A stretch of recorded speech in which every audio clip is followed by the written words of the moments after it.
Hello കൂട്ടുകാരെ, മഴത്തോരു മുമ്പേടെ നാളത്തെ കഥയാണ് കേട്ടോ പറയുന്നത്.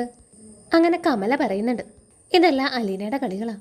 അവൾ ഒറ്റൊരുത്തി കാരണ രോഹിത്തിനും ജാമ്യം കിട്ടിയത്.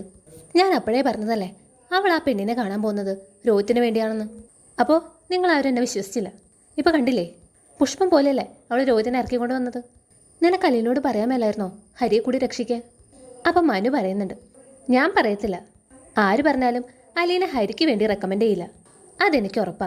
അങ്ങനെ പിറ്റേ ദിവസം ബാലേന്ദ്രൻ സബ് ജയിലിൽ പോകുന്നുണ്ട് കേട്ടോ രോഹിത്തിനെ കൊണ്ടുവരാനായിട്ട്. വൈജ പറഞ്ഞത് പ്രകാരം ബബിതയും കയറി പോകുന്നുണ്ട്. രോഹിത്താണെങ്കിൽ വല്ലാത്തൊരു മാനസികാവസ്ഥയിലാണ്. പോലീസുകാരുടെ അടിയും തൊഴിയും കിട്ടിയതിൻ്റെ നല്ല ആവശ്യതയുണ്ട് കേട്ടോ രോഹിത്തിന്. അച്ഛനോടായാലും ബബിതയോടായാലും ഒന്നും തന്നെ രോഹിത്ത് സംസാരിക്കുന്നില്ല. അതിൽ ബബിതയ്ക്ക് നല്ല വിഷമമുണ്ട് കേട്ടോ. അങ്ങനെ അവർ വീട്ടിലെത്തി. അലീന ഇവരെയും കാത്ത് നിൽപ്പുണ്ടായിരുന്നു. രോഹിത്തിനെ കണ്ടതും മാനസികമായും ശാരീരികമായും രോഹിത്ത് ആകെ തളർന്നിരിക്കുകയെന്ന് അലീനയ്ക്ക് മനസ്സിലായിട്ടോ. അങ്ങനെ ബബിത അമ്മയെ വിളിച്ച് രോഹിത്ത് വീട്ടിലെത്തിയ കാര്യമൊക്കെ വിളിച്ച് പറയുന്നുണ്ട്. വൈജയന്തിക്കാണെങ്കിൽ രോഹിത്തിനോട് സംസാരിക്കണമെന്നുണ്ട്. അങ്ങനെ ബബിതയോട് പറയുന്നുണ്ട് ഫോൺ ഒന്ന് രോഹിത്തിന് കൊടുക്കാൻ. ബബിത ഫോണും കൊണ്ട് രോഹിത്തിൻ്റെ അടുത്തെത്തിയതും എനിക്ക് ആരോടും സംസാരിക്കാനില്ല എന്ന് പറഞ്ഞ് രോഹിത്ത് ബബിതയെ പുറത്താക്കുന്നുണ്ട്. അപ്പോഴാണ് കേട്ടോ അലീന രോഹിത്തിനുള്ള ബ്രേക്ക്ഫാസ്റ്റും കൊണ്ടുവരുന്നത്. അത് കണ്ടതും ബബിത അവിടെ വിളിച്ചൊന്ന് നോക്കുന്നുണ്ട്. ഇപ്പം നിനക്കുള്ളത് കിട്ടുന്നുള്ള മട്ടിൽ.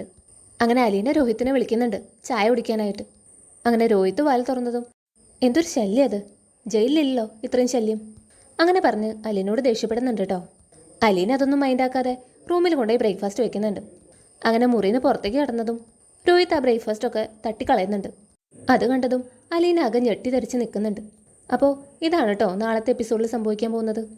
വീഡിയോ ഇഷ്ടപ്പെട്ടാൽ ലൈക്ക് ചെയ്യാനും സബ്സ്ക്രൈബ് ചെയ്യാനും മറക്കല്ലേ. കൂടുതൽ സീരിയൽ അപ്ഡേറ്റ്സുമായി മറ്റൊരു വീഡിയോയിൽ കാണാം. Thank you.